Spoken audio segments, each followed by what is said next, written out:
کچھ بیوقوف لوگ جان بوجھ کر یا انجانے میں لوگوں کے ذہن میں شبہات پیدا کرتے ہیں، کلیسا اور عیسائیت پر تنقید کرتے ہیں۔ مجھے پورا یقین ہے یہ جو کچھ ہو رہا ہے ان سب کے پیچھے تھیوڈوس اور وہ بت پرست مشیر ہے۔ کل پوپ ہم سے کیا کہیں گے؟ جناب محترم، کیا بہتر نہیں کہ پوپ کے سوال سے ڈرنے کے بجائے روز قیامت خدا کے سوال سے ڈریں؟ تھیوڈوس ایک مومن انسان ہے، لیکن وہ کیا کر سکتا ہے؟ شاید یہ سب ہم جیسوں کے اعمال نے لوگوں کے ایمان کو متزلزل کیا ہے۔ اگر تھیوڈوس مومن ہے تو بت پرست ہیراکلس اس کے دربار میں کیا کر رہا ہے؟ ہیراکلس کو روم نے بھیجا تھا اور وہ فوج کا سپہ سالار ہے۔ وہ تھیوڈوس کا انتخاب شدہ تو نہیں؟ عجیب ہے، نہیں معلوم پاپا فیلوس تھیوڈوس کی اتنی کیوں حمایت کرتے ہیں؟ کہیں ایسا تو نہیں کہ… کیا مطلب ہے تمہارا؟ بجائے اس کے کہ اپنا دانت کسی دوسرے کی گردن میں گڑاؤ، ذرا اپنے بارے میں بھی سوچو۔ بتاؤ تم نے کتنی تقریریں کی ہیں جن پر تم نے خود عمل نہیں کیا، اور تم نے اب تک کتنی بار لوگوں کے سوالات کا جواب مہربانی اور نرمی سے دیا ہے۔ تم اب تک کتنے سوالات کا جواب جانتے ہو اور کتنے لوگوں کو مطمئن کیا ہے؟ اور تم اور میں، کیا خود تم لوگوں کو مات کا مسئلہ درپیش نہیں؟ اور کیا تمہارے لیے اس سوال کی دشواری نہیں ہے؟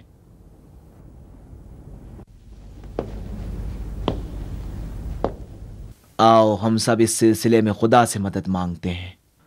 بس کرو فیلوس، کافی ہے۔ ہمارے گرجا کا پادری ہی اگر اس طرح کی اہانت کرے تو دوسرے سے کیا توقع رکھ سکتے ہیں؟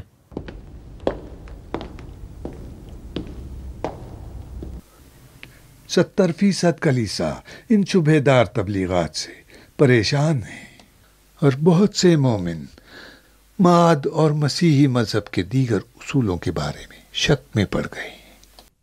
ابھی ہمارے لیے واضح نہیں ہے کہ ان لوگوں کا مقصد جو ان باتوں کو ہوا دیتے ہیں کیا ہے۔ اس کی ایک وجہ ہمارے کمزور تبلیغات ہیں۔ خدا اور شیطان کے ماننے والوں کے درمیان ہمیشہ جنگ رہی ہے۔ جناب تھیوڈوس، شیطان کے ماننے والے کون ہیں؟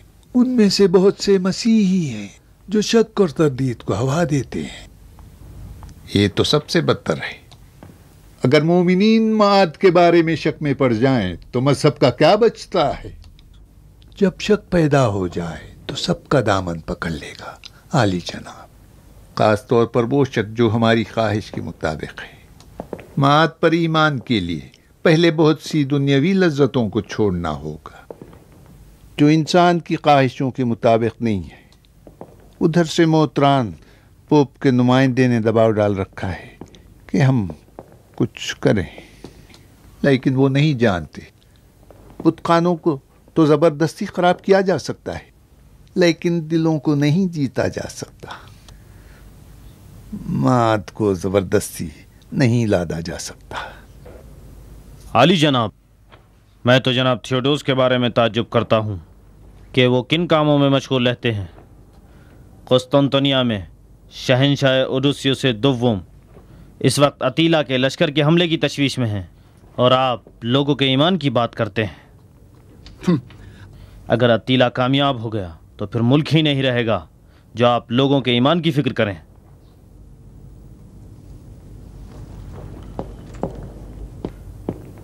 سنو جناب ہیراکلس، جس وقت فوج لیس کرنے، لشکر کشی اور جنگ کی بات کرنی پڑی تو اس وقت ہم تم سے رائے لیں گے۔ اب تم جا سکتے۔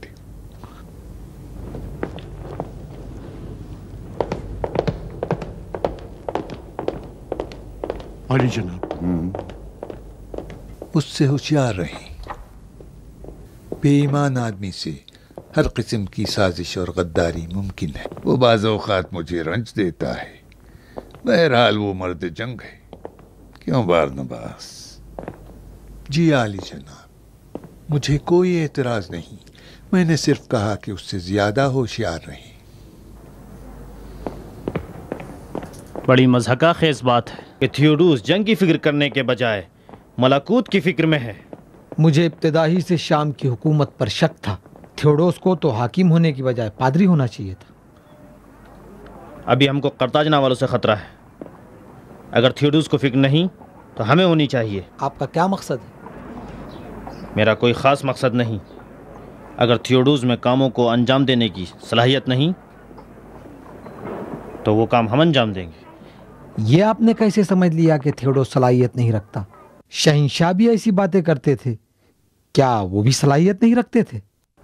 شہنشاہ اعتقاد نہیں رکھتے تھے، مگر تھیوڈوس واقعاً معتقد ہے۔ میرا عقیدہ تو یہ ہے کہ یہ باتیں بےہودہ ہیں۔